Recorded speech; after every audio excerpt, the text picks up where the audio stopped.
In Part 3 of our single-family wood frame construction series, we'll look at the mechanical systems. We'll look at electrical, plumbing, water distribution and drainage systems, as well as the heating and cooling systems. We'll also look at some other features like fireplace and central vacuum installation. In our project house, the installation of the electrical system begins by bringing in the services from the street. In this area, these services are underground, so the electrical, cable, and telephone lines are all brought in from the street, and they're carried through plastic conduit, which will eventually make their way all the way to the house. The picture on the right, you can see that the cables haven't yet been pulled through yet, but they will, and they'll eventually make their way to the side of the house. In the case of the electrical lines, these will terminate at the meter base, and we'll see that in the next slide. In these pictures, we can see some additional conduit has been installed, as well as the meter base. Now, the meter base at this point is held off of the side of the house because there still needs to be siding installed behind the meter base and on top of the house wrap. Eventually, electrical lines will pass through the conduit. They'll go through the electrical meter, which will be installed right here when this knockout is removed. And electrical lines will move interior of the house, and then on the inside of the house, more conduit will be installed, and we'll bring the electrical lines down into the basement where the distribution panel will be installed, and we'll see that next. In this slide, we can see the electrical distribution panel, including the conduit that brings the electrical wires down into the distribution panel itself. The distribution panel will contain a main shutoff switch here, and each of these tabs will eventually house individual circuit breakers that will bring power to the different parts of the house. So each of these tabs will be removed, and the circuit breaker will be installed, and it'll bring power to the lights and heating and different electrical loads of the house. In older houses, you might see a smaller electrical panel. You might also see the old style glass screw-in fuses, and those style of panels might have been appropriate for the electrical loads that a house had during the day it was installed, but for a modern house with far greater electrical loads, a modern distribution panel like this is certainly the safest and most effective way of distributing the right amount of power safely to all the different areas of the house. In these pictures, we can see the installation of a different electrical panel, this time from a similar house nearby. This panel has been installed in a horizontal position as opposed to the vertical position of our case study house, and this is really up to the electrician and depends on the individual application. In the picture on the right, we can see the inside of the electrical distribution panel. Here we can see the lines that bring the power into the house, the main shutoff switch, and eventually there'll be circuit breakers located all along the top and the bottom of this panel. We can see here that some of the individual branch circuits have already been installed, so these are bringing power to different parts of the house for lighting and for appliances and so on. Eventually all these lines will be connected to the circuit breakers, and that power will be distributed appropriately. We can also see that some lines for cable and telephone have also been pulled to this location, and that's also pretty typical. In these pictures, we can see the electrical wire arrives on a spool like this, and the electrician will set it up on an axle arrangement here, just to allow him to easily pull the wire off the spool from the location of the distribution panel throughout the house to all the various locations where it's needed. In these pictures, we can see the electrician is drilling holes through the studs to accommodate the wires. In the picture on the right, you can see the wires have been pulled. They've been pulled to all the various locations, electrical outlets on both sides of the wall down here, as well as a switch up here. Pictures down below are just close-ups of the same electrical boxes. In these cases, we've got a single wire providing power to these outlets. And the picture on the right, you've got wires that are bringing power to this particular box, but also providing power to other boxes further along the same run or same branch circuit. In these pictures, we can see some of the supplies the electrician uses. The picture on the left, these are just electrical distribution boxes, of course, or junction boxes. These are metal in this case. Often you'll see plastic ones used as well.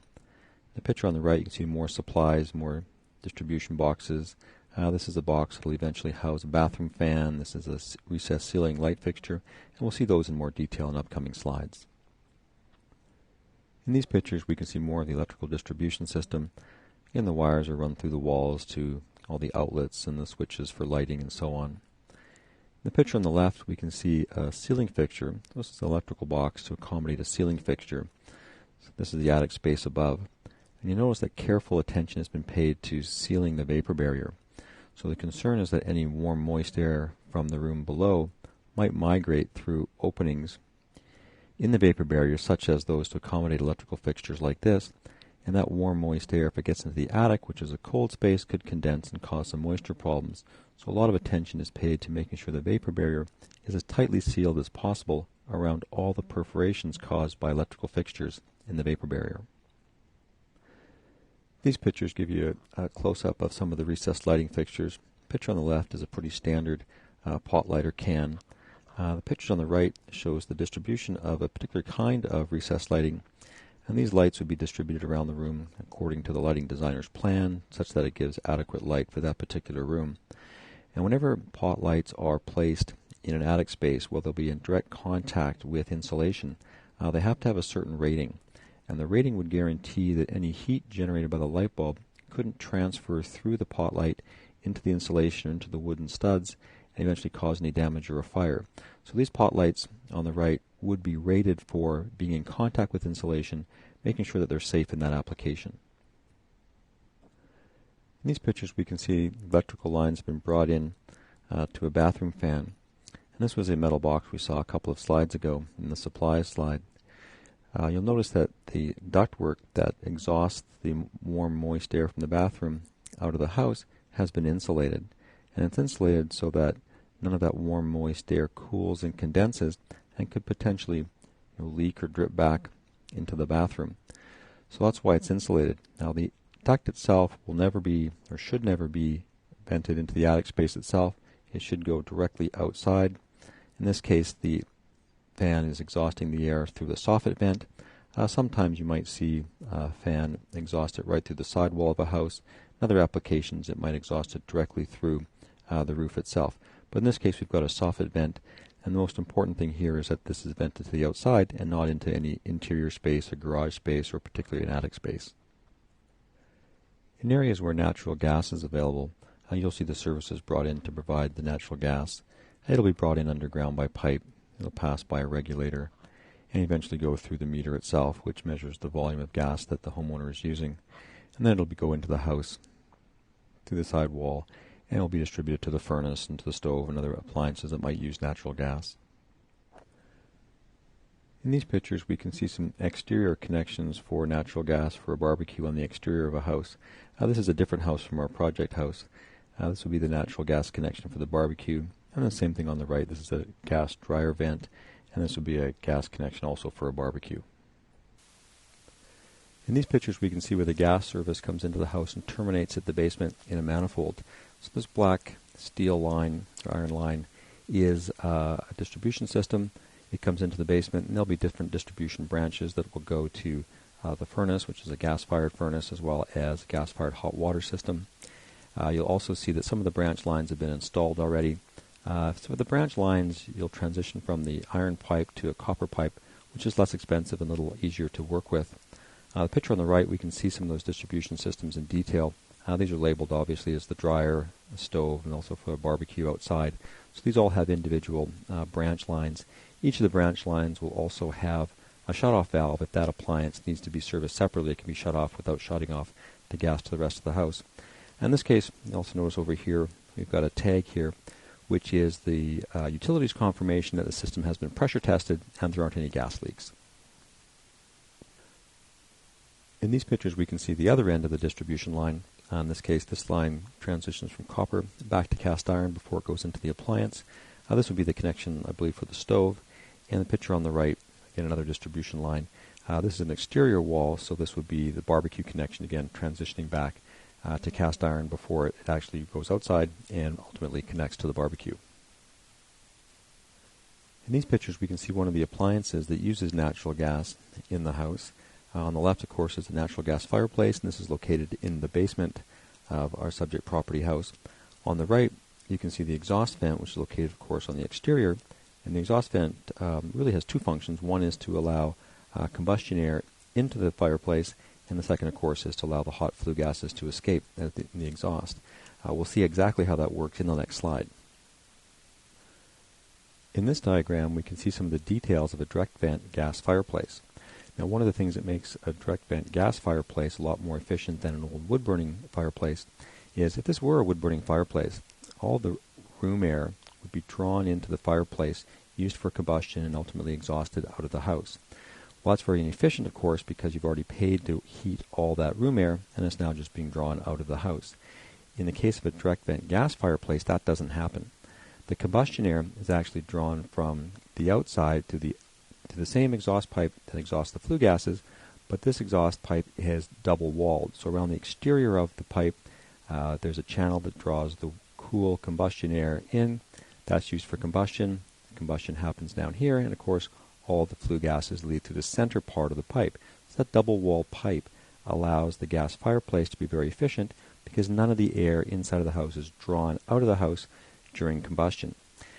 So all the heat that's produced by the fireplace typically can be either radiated out into the room, or often there'll be a fan that will blow that warm air that's produced out into the house, making the fireplace even more efficient.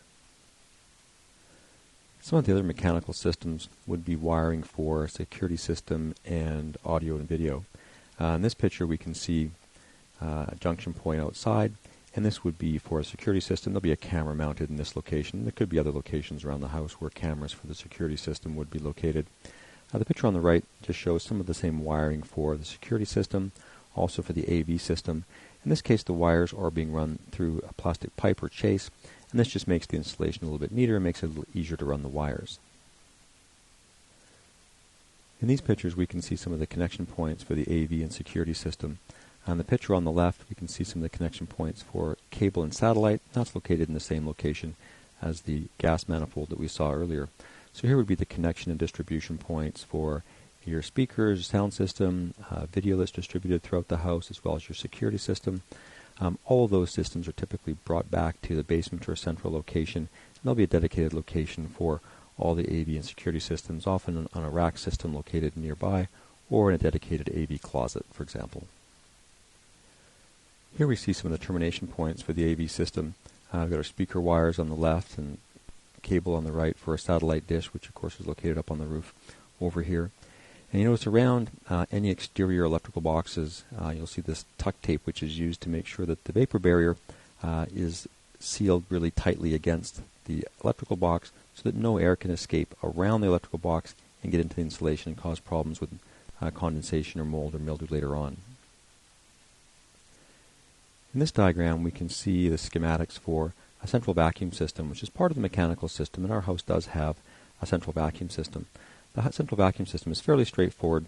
There'll be a power unit typically located in a garage or utility space, and a distribution or collection channel, rather, for the different outlets or ports that the vacuum head itself will be connected to, and we'll see some of those in the next slide.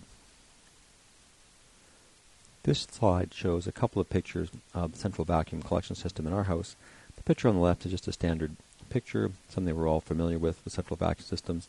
This is, of course, the collection port and the vacuum hose.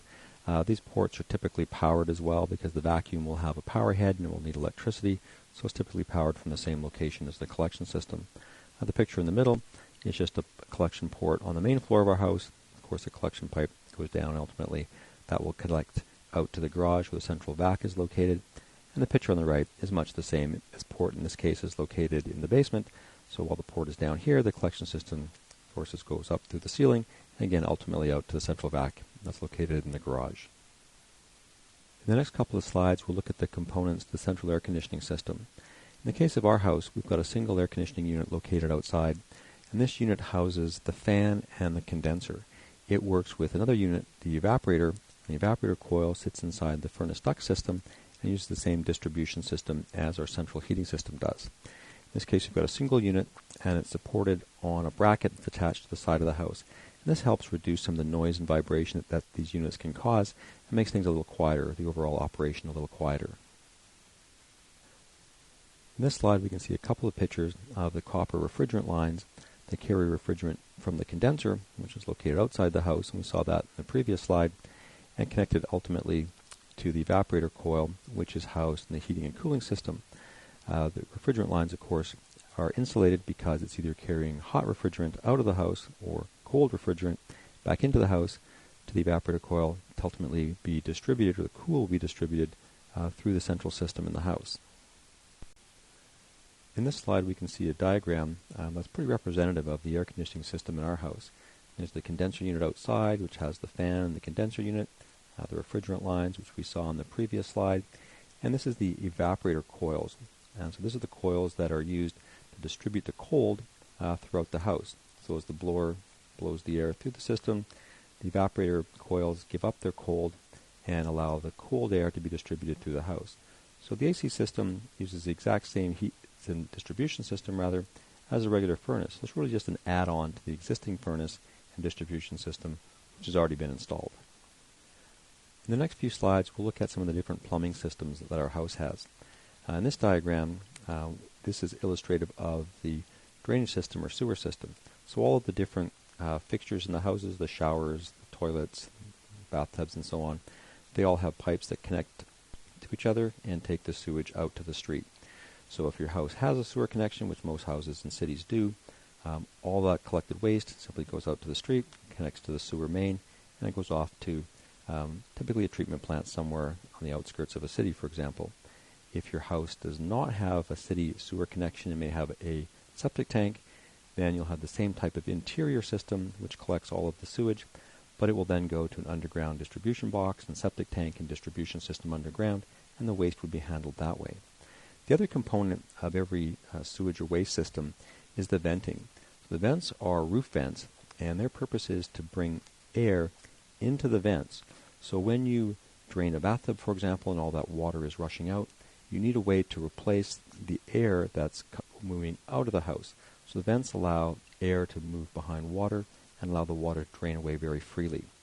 Sometimes in older houses where the venting hasn't been done correctly, or perhaps in a renovation where venting hasn't been done correctly, you might get a slow draining bathtub or sink, and if you're convinced that drain is actually clear and it's still draining very slowly, it might be a problem with venting. So code requires certain venting to be done by every single fixture, whether it's a washing machine, a sink, a toilet, and so on. And we'll see that illustrated in this picture. Hot water in our house is heated using a pretty standard tank-style gas-fired water heater. So this is the most common kind of water heater that we see in Canada. So this is a tank style, so this is full of hot water. There's a single burner down below, and that heats the water. You might also see tank-style hot water heaters that are heated by electricity, in which case there's, of course, no gas connection. There'll be an electric heating element located toward the bottom and also toward the top. So tank-style hot water heaters are the most common way that we heat water in Canada.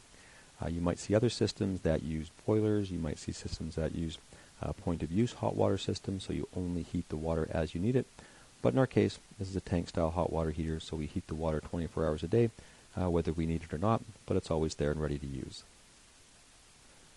In these pictures, we see some of the distribution system for the hot and cold water. In the picture on the left, we see hot and cold supply pipes. Our house uses plastic pipes, or sometimes called PEX, and this is used in place of copper, which had been used for many years. The plastic pipes are typically faster to install and a little bit less expensive, so they've become popular. But you might see a mixture of copper and plastic. Copper is typically used in older houses and plastic in newer houses. In this case, the cold is coded as white, and the hot water is coded as red. So that's just a way to easily differentiate them during construction.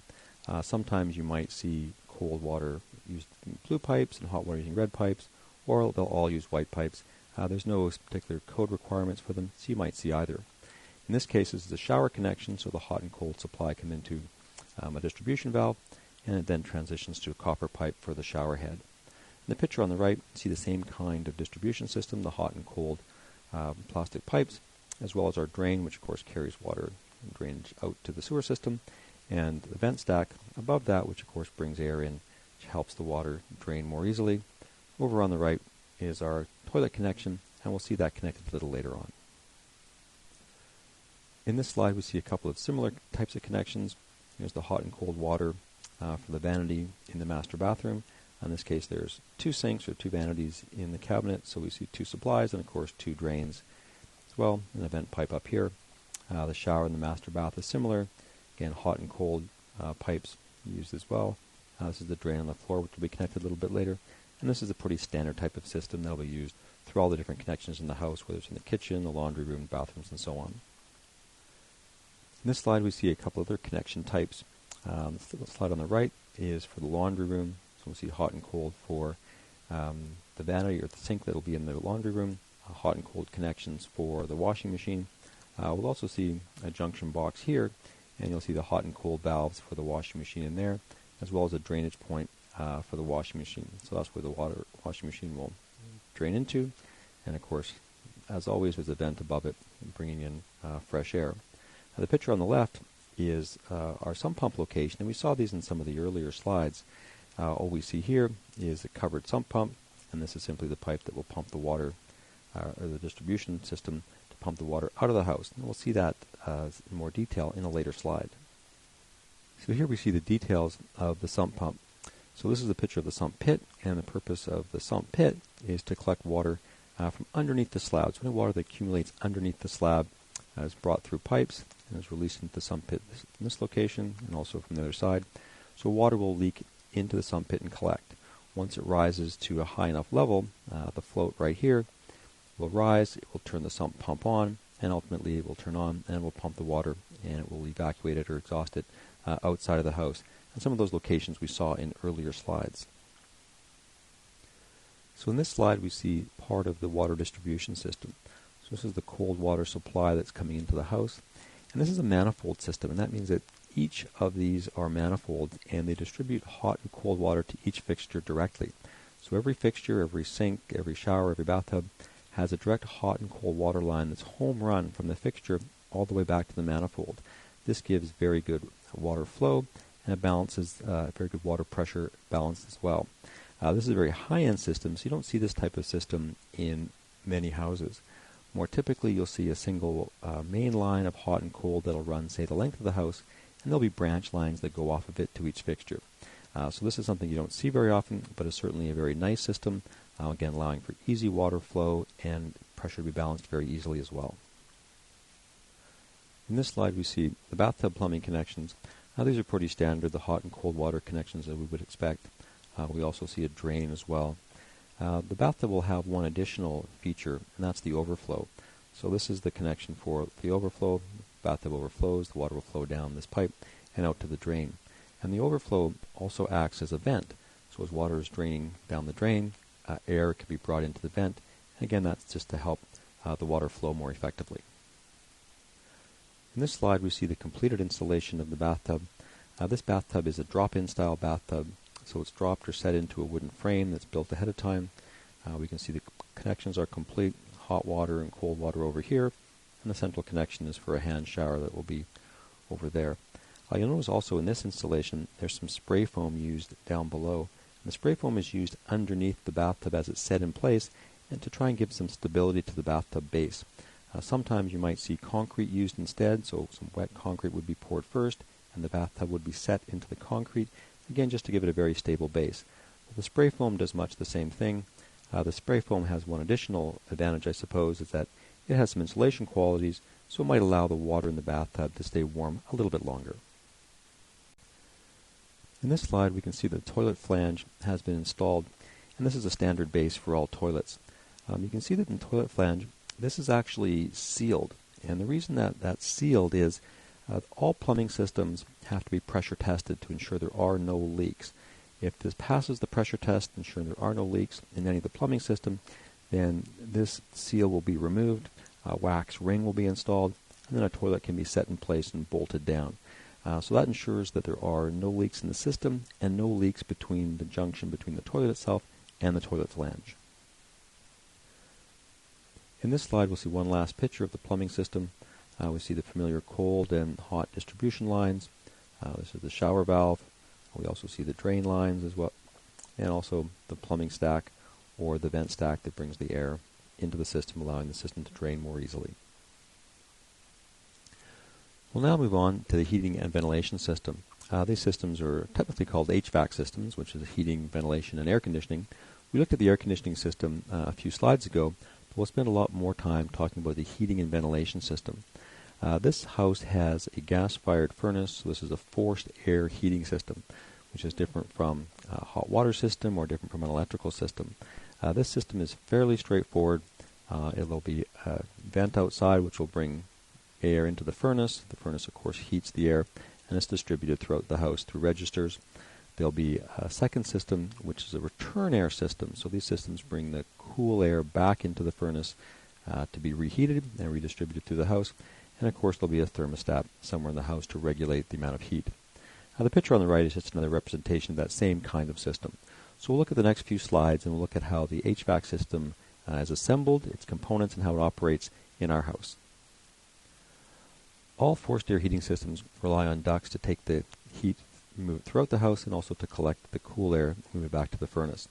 So our house will use these round ducts, there will be some different sizes, as well as some of the rectangular ducts. And the size of the duct really depends on how large the house is, how much air it has to carry, and how great a distance it has to carry that air. So these kinds of ducts will be used for both the heat distribution system, to distribute the heated air throughout the house, and also to collect the cooled air and bring it back to the furnace for reheating and redistribution throughout the house. In this picture we see some of the main components of the distribution system for our HVAC system. This is the main plenum, so the furnace will be located below this, and the furnace of course will drive heated air or chilled air through the plenum and also through the main trunk line to be distributed throughout the rest of the house, and also through a smaller branch line to be distributed in this location. We also see the refrigerant lines, which we saw earlier, and of course these are to bring chilled refrigerant to the evaporator coils, which will also be located inside the furnace. And up on top we'll also see a gas line. Of course this is a gas-fired forced air system, so we need a gas line to supply fuel supply to the furnace. In this slide we see two of the main components of our heating and ventilation system. In the picture on the left we can see our gas-fired forced air heating system. And of course you can see the ductwork in the front, also in the back. The ductwork of course brings the cooled air back to the furnace to be reheated, and it's then heated and distributed throughout the house through the rest of the ductwork. We can also see the pipes that bring in the combustion air from the outside into the furnace, as well as pipes that will exhaust the combustion gases to the outside as well. In the picture on the right, we see a heat recovery system. And the purpose of a heat recovery system is to bring fresh air into the house, but also have that air warmed by the warm air that's leaving the house. So you'll have warm air coming into the heat recovery unit. It'll pass through or over a heat exchanger. At the same time, you'll have cool air from the outside enter as well. It'll also pass through the heat exchanger and will pick up some of the heat from the expelled air. So the fresh air coming into the house has been warmed. A system like this is useful because houses have exhaust fans in bathrooms and in kitchens, dryers and gas-fired hot water heaters all draw air out of the house. So there needs to be a way to make up air or have fresh air come into the house, not just for the benefit of the occupants of the house, but also so those appliances will work properly. In this slide we can see a series of pictures of the different ductwork that runs throughout the house. We can see some of the main trunk lines. In this case this is likely a cold air return, bringing cooled air back to the furnace to be reheated. You've seen a number of locations insulated duct lines, and these lines are insulated for some of the obvious reasons. If they were carrying heated air, you wouldn't want that heated air lost to the inside of the ceiling cavity. You'd want that air to be heated and then distributed to the rooms themselves. In the case of conditioned air, if the air was chilled or cooled by the air conditioning unit, then if this was cold air running through these pipes and it was uninsulated, then you risk condensation forming on the outside of the pipes and leaking inside the ceiling cavities and causing moisture problems. So you'll often see pipes that carry conditioned air insulated, pipes or ductwork that carry the cool or return air not insulated. That's not a hard and fast rule. It depends on where in the country you are and the needs of the heating and ventilation systems in the different houses. You might see all of the ductwork uninsulated in a lot of homes, but typically in newer homes, if it's conditioned air, either heated or chilled, they'll be insulated. In this slide we see more of the ductwork. In the picture on the left, this is actually a cold air return vent, and you'll notice that there's no ductwork attached to this frame. Well, what happens in this case is that often for cold air returns they can use the wall cavity itself as the duct. So both sides of this wall cavity would be sealed, but they'll actually use that space between the studs for the actual duct itself. You notice down here it's actually an opening, you can't see it very well, that will also be used to carry the air, and another opening over here. Same idea, this will also be used for cold air return. So no ducts were necessary here, as long as the wall cavity can be sealed appropriately, so not too much air leaks out. This is fine for cold air return. On the picture on the right, this is a heating duct, and we know it's a heating duct because it actually has a fixed and rigid vent pipe that supplies the warmed air. This duct is located in the basement, so this is located, the duct itself, or the opening itself, is located near the floor, so as it expels the warm air to eventually rise and warm the room. In these pictures we can see more of the ductwork. In the picture on the left, we've seen this picture before from a different angle. This is the warm air supply. The furnace would be located down below. I see some of the cold air return as well. On the picture on the right, we can see more of the cold air return, and this cold air return is not formed by metal ductwork, but by these panels. And these panels are simply stapled to stud bays here and to a joist bay up above. And you can imagine if there was a panel attached to both sides of the stud bay, it forms a cavity or a channel for the cold air to be returned. And this is simply a faster and less expensive way of creating a cold air return duct. So these are used where they can be used for cold air return, but they're not used for warm air supply. And this is one last slide of our ductwork. In the picture on the left, this is actually ductwork for the kitchen exhaust fan. So there'll be a stove down below, and there'll be exhaust fan, or exhaust hood rather, so will be up here, and the same kind of ductwork that's used throughout the house, but in this case this ductwork is used to exhaust the gases from cooking. On the picture on the right, if you can get oriented, this is actually the ceiling up here. We see different kinds of ductwork. We can see the insulated ductwork we saw earlier, which will be for the air-conditioned air in this case. We can see a heating supply run, transitions to round ductwork. This will eventually make its way to this opening and will supply a floor register in this location. So all those pictures of the ductwork, different kinds of ductwork for different purposes, but they're all systems that are distributed throughout the house. Eventually they'll be inspected and signed off, and the rest of the house will be ready for insulation and drywall, which are coming up in a later series. And in our final slide in this section, the inspector's been out. We've got our inspection done for our plumbing. You can see noted here there's been inspections for our footings, underground plumbing, when the backfill was done. Our framing inspections have been done. Down here at the bottom is our inspection for rough plumbing and water distribution. So this is an indication that we've passed this inspection. Once we pass this inspection, then of course we can cover everything up, and we'll see all that in the next series.